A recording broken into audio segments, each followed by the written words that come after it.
there's an inside person, right? If I could say it, inside another individual, right? That you were, right? And somehow you knew that you were somebody else. So this get people caught up. Tell me a little bit about who you were and how this other person, the other you, emerged. Basically, I used to be Tony, and after struggling with the battle between who I was as Tony and now Karen, it took me 40 years to figure that crap out. And as of today, matter of fact, is my 11th year of my transition. That's why I got wine and cake. Apple cider. Actually, just express a little bit of what I dealt with back then in the days, and to figure out since the age of 13 that I wasn't who I was as Tony, a male person, but really female inside, and finally being able to come out of who I really am instead of hiding it. Basically, I thought back in the days I was like Superman, changing, and literally I was changing really fast, whether it was in the car or stopping off at a gas station and changing real quick. It was a constant back and forth. And now, after 40 years, which is my tagline, 40 years and wandering no more, my true self is out, and I'm able to live authentically as who I am 24/7 rather than a couple of hours or something like that a day. You know, first of all, we're going to applaud you. I mean, you know, it took a lot of guts, right? First of all, brave, right? Your heart was kind of like torn because this is who you were, this is who you wish to be, and there was like some discrepancy in your mind about telling your parents about it. Briefly, because I want to get your guys caught up. This all was part one, so y'all guys got to go back and review part one because there's so much with part two we got to get to. So briefly, please tell them a little bit about how you approached this with your parents, please. The first time when I basically was going to decide to transition, which was after a conference that I went to in Philadelphia called the Philadelphia Trans Health Conference. I came back fired up, gung-ho, ready to let my job know that this is what I wanted to do first. And I literally told them first. And I didn't tell my parents until like about 2 weeks before I actually was going to transition full time. And I did my brother first, and he just basically said, just give him time to adjust and stuff like that, which was great. Then I told my dad, called him up and told him over the phone. And after about 5 minutes, he just basically said, who am I to judge? Which was like, I was like, wow, this is, pretty easy so far. And I elaborated more for another 20 minutes with him. And he basically said, I have a question. And I'm like, uh-oh, like I'm thinking, what kind of question is he going to ask? And he said, are you going to keep your last name? And I said, yeah. And he said, great. Like it was no big deal. Yeah, wow. And so that's positive. When I told my my mom, it was basically, she loved me unconditionally. She didn't have a problem, but she was really worried because she's that type of person that really worries a lot. And so in telling her, it was okay that night. And when I went to tell her what my name was going to be, something that she had never told me before in my entire life was what my name was going to be if she had a girl. And she said it was going to be Karen. And I totally lost it that day because that's the name I gave myself without knowing that's what she was planning on calling me if she had a girl. So it just went really, really great that evening. And that night after thinking about it, she kind of did a 140% turn on me. And I'm like, okay, now I got to tell her, don't worry. Here's information about the person that's going to do the training on me and stuff like that. And she felt a lot better. And of course now she's not only been supportive of me, but she's been very proud of me because of the things I'm doing within and outside of the community to help people understand who I am as well as other transgender people, because what you see on Jerry Springer's show is not who we are. And that's the difference. All right, so you guys caught up? That was part one. Are you ready for part two?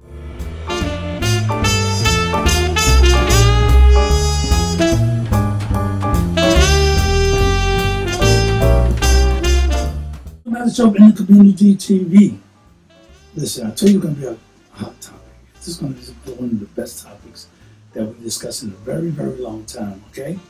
So, right now, introduce to my guest. Well, my name is Karen Kendra Holmes, all right, and I go by pronouns she, her, and hers. That's so confusing to me. Let's do it again. Okay, my name is Karen Kendra Holmes. Okay. And I go by pronouns of she, her, and hers. Okay, that's like 3? Yeah.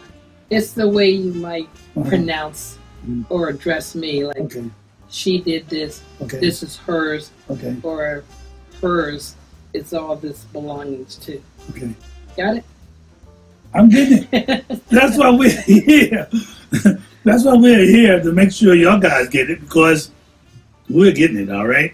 Once again, it's your man, Abdul Shahid, with a Veteran TV show. We're here talking about a very, very important topic. And why don't you let people know what we talked about today? Basically, being real, true to yourself, who Okay. you really are, Okay. whether it's deep inside of you, living the life that you are meant to live, Okay. and just getting the respect that people just don't seem to understand who, in this case, who I really am. Question is to y'all guys out there. Do you really know yourself, right? So there are a lot of questions going on internally, right? And sometimes we are faced with those challenges of who we are. How did it come about that you knew who you were?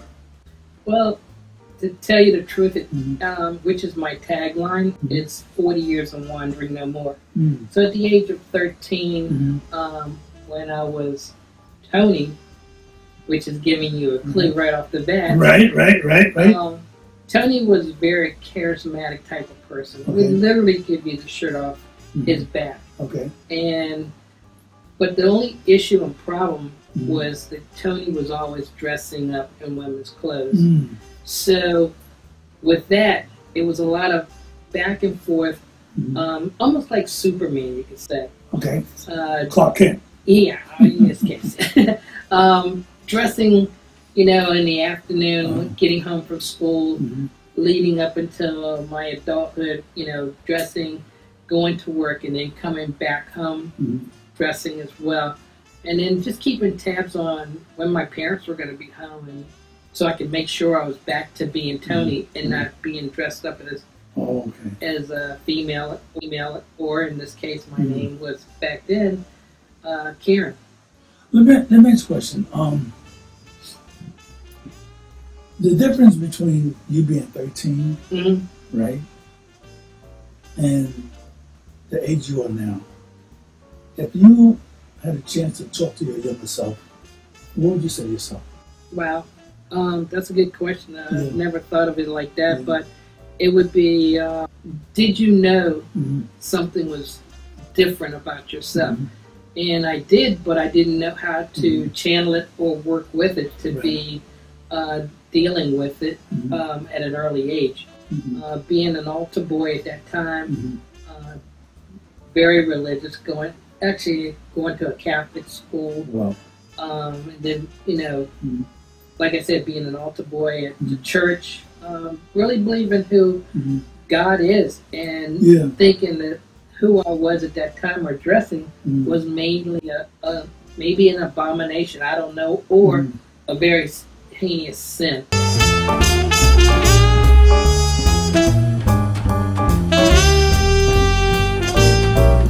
And thank you for joining us for another impactful episode of We the Veterans TV show. I'm your host, Ms Cunningham, and I'm here with my lovely co-host and guest, Karen Kendra Holmes, and I go by pronouns of she, her, and hers. Thank you, Karen. Karen, can you tell us a little bit about yourself? Can you introduce yourself to the audience? Well, of course, I did say Karen Kendra Holmes, and actually I transitioned back on October 1st of 2010, so this past October has been 11 years. So I'm very happy about that. It's been an awesome and beautiful transition journey so far, and I'm hoping to expand that journey into areas that I've never been before, and it's going good so far. So we'll tell you more about that later, how that's really taking off. Well, that's wonderful. I'm very impressed by your story.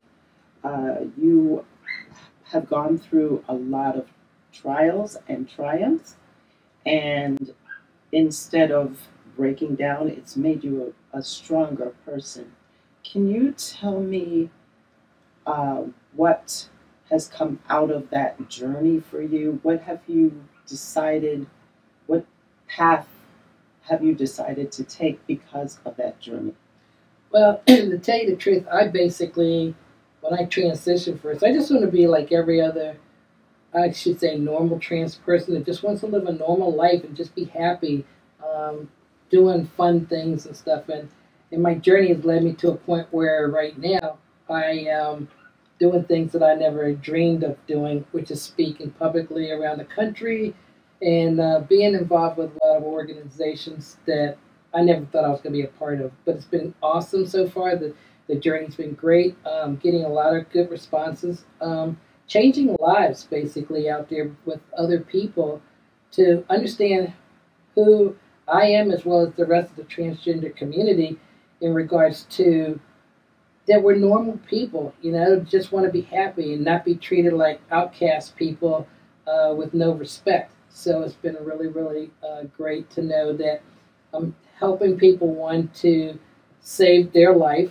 and others, the family members, as well as, just getting to let people know that we're not what you see on Jerry Springer show.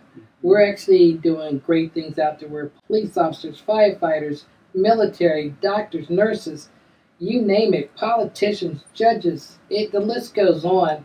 And people just don't really know unless they talk to us. And if they don't talk to us, they're going to assume to believe what they see on Jerry Springer show, and it's not fair to us because once people have really found out who I am, they've gotten to know me, they've got to grow with me, they got to respect that, we all want. So, yeah. Well, that's wonderful, Karen, because I can tell you that you've had a profound effect on me. I definitely respect your journey and all of your accomplishments. You've accomplished so much. What was it like to be in the military as first wanting to be transgender but not quite getting there yet? For me, basically, I joined the Maryland Defense Force, which supported the Maryland National Guards. And in that process, the only thing I needed to do to join, I needed to show driver's license, either a birth certificate or a passport, social security card and all that good stuff there. And I was happy, first of all, when I had to do a show either a passport or birth certificate, because my passport was changed and stuff under my new name and gender marker, but my birth certificate hadn't gotten done yet for basically another 4 more years, because that was when I had the big surgery back in April 8th of 2016. So it was nice to be able to finally get my birth certificate done because, we all want to get everything documented perfectly, and it wasn't. So when I did get accepted and everything like that, sworn in to uphold and follow the directions of either the president or the governor of Maryland, it was great. And just to be involved in some of the things that I was really afraid, because they didn't know I was transgender when I joined. So it was like, somebody finds out, am I going to get kicked out? And that was my biggest concern. We talk about readiness, we talk about, being prepared. That would have been one less thing to have to worry about, whether I was going to be found out or not. I'd rather have been just being normal in there, being respected. And when finally I had the big surgery, that the organization basically, after my surgery, did an ABC2 News out of Baltimore, did the interview. And a lot of my command people and other fellow soldiers, they were like, okay, now that you've done that, people are like, wow, you're awesome. We love the interview and all this. And then they had a few soldiers just before that interview that said, not only are you a good friend, but you're a great soldier. And that was a big honor to know that they respected me enough not to worry about the fact, readiness, battle buddy, and all that good stuff that, we know as veterans and soldiers that other people don't know. So, but it was great because once that threshold was lifted, that people knew who I was, then it was like, oh, great, I don't have to worry about hiding anymore. I can be myself and express myself, but most of all, that I can represent the transgender community in a much better way because me getting awards like the NCO Soldier of the Year in 2012 and then Soldier of the Year of the Country by the State Guard Association of the United States, now I can say, hey, my community, this is what I'm doing and I'm proud of who I am. And the female soldiers, not only did they didn't know at first, they were basically saying, thank you. Thank you for doing this for us, being Soldier of the Year because they felt that I was leading the way in that situation. That is great. Your story is so inspiring, and it's amazing that one person with such adversity could have accomplished so much. It's wonderful. I wanted to ask you on a more serious note. It's been in the news lately, especially recently, the first week of October, that there was another killing of a transgender individual in Tennessee, and his death marks the at least 39th transgender or non-conforming person who was murdered. What can you tell me about that? Do you want to play a role in that? What is your role? Well, as of right now, there's actually been 40 murders of transgender people. Last year it was 44, and this year we're at 40. And we still got another month to go before we count that 1 year with Transgender Day of Remembrance, which is on November 20th of every year. And that's an international I don't want to use the celebration word, but memorial type thing, for the transgender community. But hearing about this is heartening because we transition to be happy. And because of the way society treats us, we end up losing our spouse, we lose our children, we lose our home, jobs, friends, and then we end up committing suicide. We're out walking the street just being our normal self, and somebody will come up and kill us, for no apparent reason except for hate. And one transgender person that may be in a relationship, that person knows about it, but then their friends find out that they're dating a trans person and ends up killing that person. So it's really hard that we just can't be ourselves and just be out there living a normal life out there. That's a very sad situation. I'm sure that anyone would find that extremely difficult to live with. As far as, Mel Groves, the last person that was murdered, he happened to be a black man, transgender man. Can you speak on being black and transgender in the United States? Wow. I'll give you one example that I went through years ago when I got married for the first time, and as Tony, and me and my ex-wife, we went to Philadelphia for our anniversary or our honeymoon, and we decided to go to the baseball game because I've never been to a baseball game out in Philadelphia, and me being involved in playing baseball and could have possibly been playing in the professional major leagues. I really wanted to go. And of course, being black and male, I go to the front desk at the hotel we're staying at. And I'm like, I go to the desk and The only thing I had on me was like $100 bill.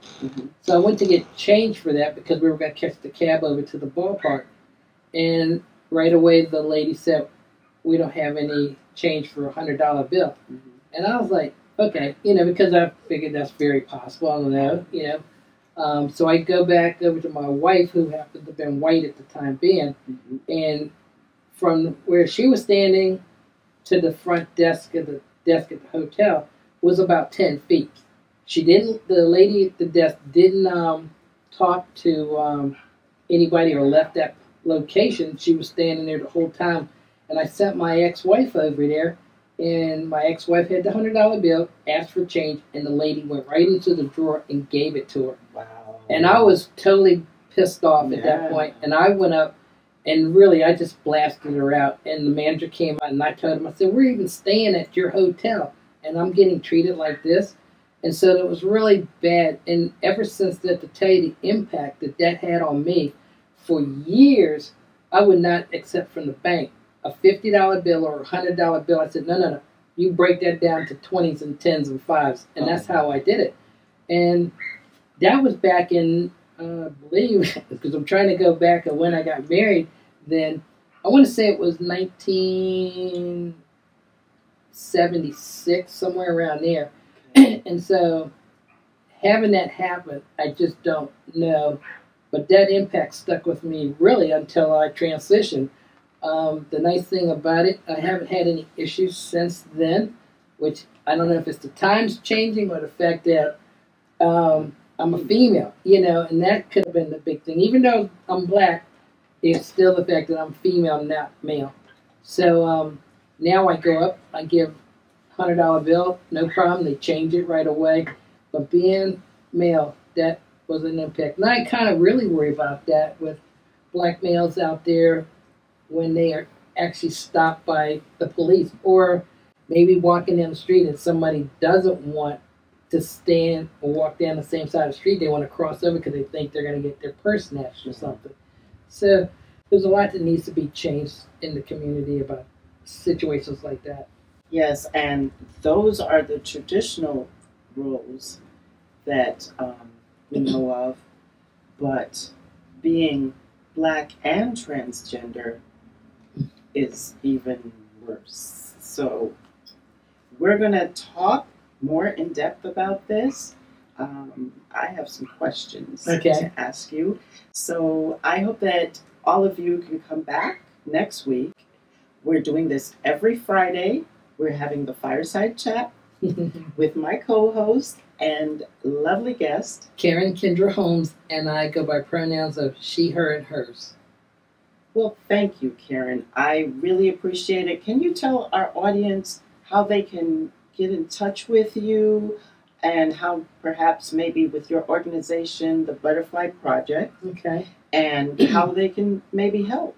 Well, first, let me tell you a little bit about the Butterfly Project. Is the fact that the Butterfly Project started from 2 of the transgender girls that got murdered in 2019 in the Fairmont Heights area of Maryland. And from there, the 3rd District Commander asked me, is there anything I want to do to help the girls get off the streets? And the fact that when I said absolutely, it was to help them be able to stop pushing the girls over to one side of the street, which is in D.C., and D.C. coming back and pushing them back over. So my whole thing was I started up a group called Prince George's County Transgender Coalition, and from there I wanted the group to know my idea was to help these girls resume build, get off of, and then do role playing of job interviews across the table, and then also dress for success, get the Salvation Army, the Goodwill to be able to donate clothes back to these girls so that way they can dress for success, go to interviews, be on a job and work in decent clothes, not looking like a sex worker, basically. And so that went really, really good with the group. Now from there, the library who came at the end of this June of 2021 to be able to talk about the fact of my ideas. The Greenbelt Library Memorial System was able to say, I love this idea. So let's go ahead and present it to Fairmont Heights Library and see if we can do all of those programs together. And I'm like, great. So now they're calling it, in honor of inspiration of me, called the Butterfly Project. And so what we want to do is be able to do all of those things.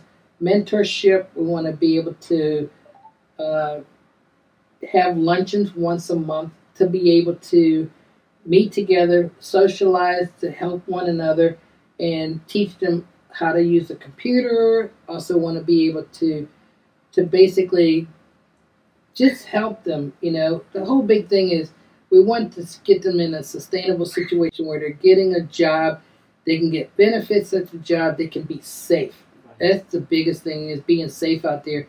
But this program is not just for sex workers out there. This program is going to be out there for any transgender person that really needs help learning all those little things there. And so if we need mentors out there, we need people that are willing to be help them with resumes building and stuff like that. We want that help so that way these girls will feel safer. They can know where to get on the internet, not to get on the internet, basically, to get their medication, but doctors to be able to be involved in this. So far, I'm looking at that's willing to help in this project is Whitman Walker Clinic, and also Chase Braxton is wanting to get involved with this as well. We've got countless people that want to have boutiques that want to be able to say, yes, I can donate clothes, brand new clothes, and also slightly used clothes for these girls to use. So it's getting big. And here's the key.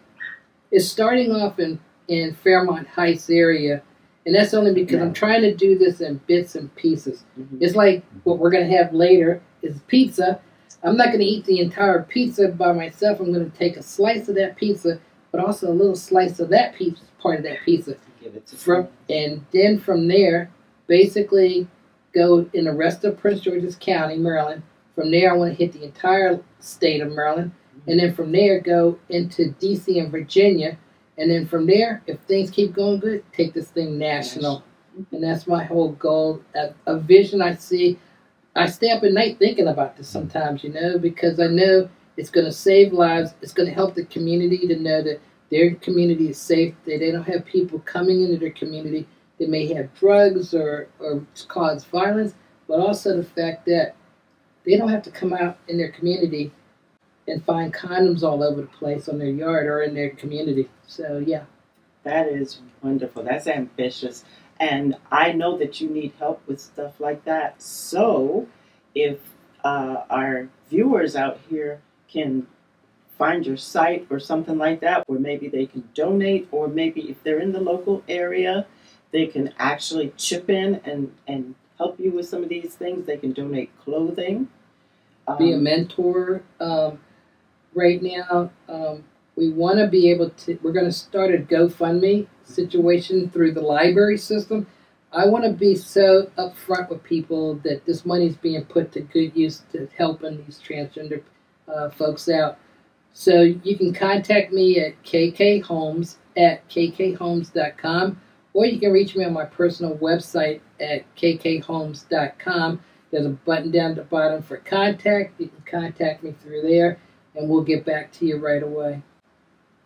Okay, well, thank you, audience, for joining me for another impactful episode of We the Veterans TV show. I'm your host again, Ms Cunningham.